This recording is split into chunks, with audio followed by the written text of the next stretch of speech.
అతిపెద్ద షాపింగ్ ప్రపంచం సిఎంఆర్ మన నంద్యాలలో ప్రముఖ సినీ తారలచే డిసెంబర్ 6న గొప్ప ప్రారంభం.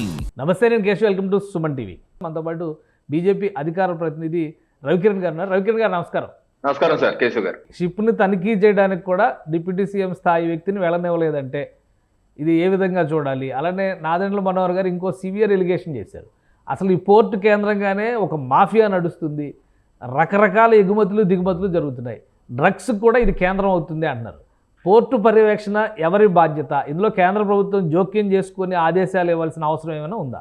ఇది ఇందాక మేము చెప్పిన దానికి కొనసాగింపుగా ఈ యొక్క రేషన్ బియ్యాన్ని మీరు తొలముట్టించాలంటే అనేక కోణాల్లో ప్రభుత్వం పనిచేయాలి. రాష్ట్ర ప్రభుత్వం చట్టం చేయాలి, కేంద్ర ప్రభుత్వం మాట్లాడి ఆ నిషేధిత జాబితాలో పీడిఎస్ ను కూడా యాడ్ చేయించాలి.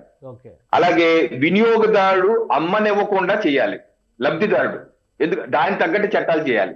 అలాగే రైతు కోణంలో ఆలోచించాలి. అలాగే సంక్షేమ పథకాల కోణంలో కూడా వాళ్ళు మోటివేట్ చేయాలి. ఇప్పుడు నేను ఎందుకంటే సంక్షేమ పథకాలు ఎందుకు మోటివేట్ చేయాలన్నానంటే, ఇప్పుడు మీకు గుర్తు చేస్తాను, కేంద్ర ప్రభుత్వం నరేంద్ర మోడీ గారు గ్యాస్ సబ్సిడీ వదులుకోమని గివ్ ఇట్ అప్ అని చెప్పేసి ఒక పిలిపించారు. గ్యాస్ సబ్సిడీ ఎవరైతే మీకు అక్కర్లేదు అనుకుంటున్నారో నేను విభజించేయండి, నేను ఉజ్వల పథకం పెట్టాను, మీ ఇచ్చిన డబ్బులతో పేద మహిళలకు అందరికి ఉచితంగా నేను గ్యాస్ కనెక్షన్స్ ఇస్తానని చెప్పంటే దేశంలో 1,30,30,00,000 కుటుంబాలు వదిలేసుకున్నా. ఆ ఇలువ 5 లక్షల కుటుంబాల వరకు ఇచ్చారు. ఇప్పుడు రాష్ట్రంలో ఏమవుతుందంటే, రాష్ట్రంలో 1,48,00,000 కుటుంబాలకి రేషన్ కార్డులు ఉన్నాయి. మొత్తం కుటుంబాలు 1,58,00,000 కుటుంబాలు, అంటే కేవలం 20 లక్షల కుటుంబాలకి కార్డులు మిగతా అందరికి ఉన్నాయి. ఇది బోగస్ లెక్కని అందరికి తెలుసు.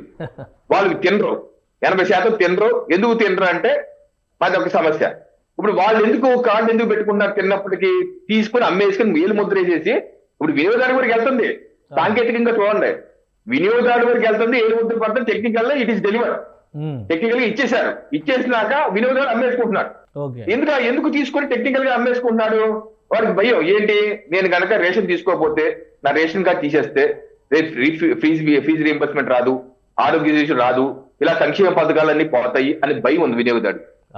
మీరు కనుక ఆ భయాన్ని పవన్ కళ్యాణ్ గారు అడ్రస్ చేసి ఏ రకంగా నరేంద్ర మోడీ గారు దేశ ప్రజలు మోటివేట్ చేశారో, పవన్ కళ్యాణ్ గారు చంద్రబాబు నాయుడు గారు రాష్ట్ర ప్రజలు మోటివేట్ చేసి మీరు అది ఇచ్చేసినంత మాత్రాన మీ సంక్షేమ పథకాలకు వచ్చి డోకా లేదు, దానికి దీనికి డీలింక్ చేస్తున్నాను, సో దయచేసి వినమ్రంగా విజ్ఞప్తి చేస్తున్నాను, మీరు ఇచ్చేయండి అంటే తప్పనిసరిగా లక్షలాది మంది వెనక్కి సరెండర్ చేసేస్తారు. అలా కొంతవరకు సమస్య సాల్వ్ చేసే అవకాశం కూడా ఉంది. అలాగే వినియోగదారుడు అమ్మేసుకోకుండా దాని ప్రకారం చట్టం చేసే అవకాశం ఉంది.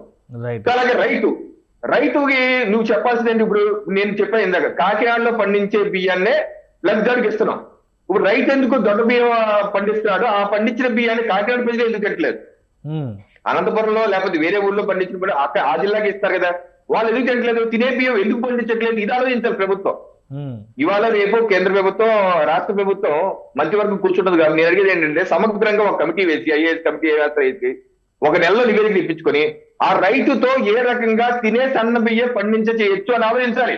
వాళ్ళకి వచ్చే ఇబ్బంది ఏంటి? ఇటీవల అసెంబ్లీలో మా ప్రభుత్వం చెప్పింది, పల్లె పాటల కార్యక్రమం పెడుతున్నాం, శాస్త్రవేత్తలు సహా గ్రామాల్లోకి వెళ్తాను. నేను రిక్వెస్ట్ చేసేది ఏంటంటే, మీరు ఈ అంశాన్ని ముడిపెట్టుకొని ఎందుకు నెంబర్ల బియ్యం పండిస్తున్నారు? దానివల్ల వినియోగదారు తినకుండా అమ్మేసుకుంటున్నాడు. ఇప్పుడు నేను కొనుక్కోవాలనుకుంటే నాకు 65 రూపాయలు 70 రూపాయలు ఎందుకు అంత రేటు? వాళ్ళు 10 రూపాయలకి అమ్మేసేది ఏంటి? పెద్ద రేటు 70 రూపాయలు కొట్టబెట్టి ఈ సమస్యను పరిష్కరించాలంటే రైతుతో సన్న బియ్యం పండించాలి. ఆయనకి ఇబ్బంది ఏంటి కనుక్కోవాలి. గిట్టుబాటు ధర కావట్లేదా, వంగడాలు సరిగ్గా లేవా? ఆ సమస్య సాల్వ్ చేస్తే రాష్ట్రంలో ఉన్న ప్రతి కుటుంబానికి 30 రూపాయలకి 40 రూపాయలకి తినే సన్న బియ్యం వస్తాయి. దానివల్ల ఎంతో ఆదా అవుతుంది, అందరికీ ఆదా అవుతుంది. థ్యాంక్ యూ రవికిరణ్ గారు విశ్లేషణ అందించినందుకు. ఇది special discussion. Keep watching. Suman టీవీలో మీ పర్సనల్ అండ్ బిజినెస్ ప్రమోషన్స్ కోసం కింది నెంబర్కి కాంటాక్ట్ చేయండి.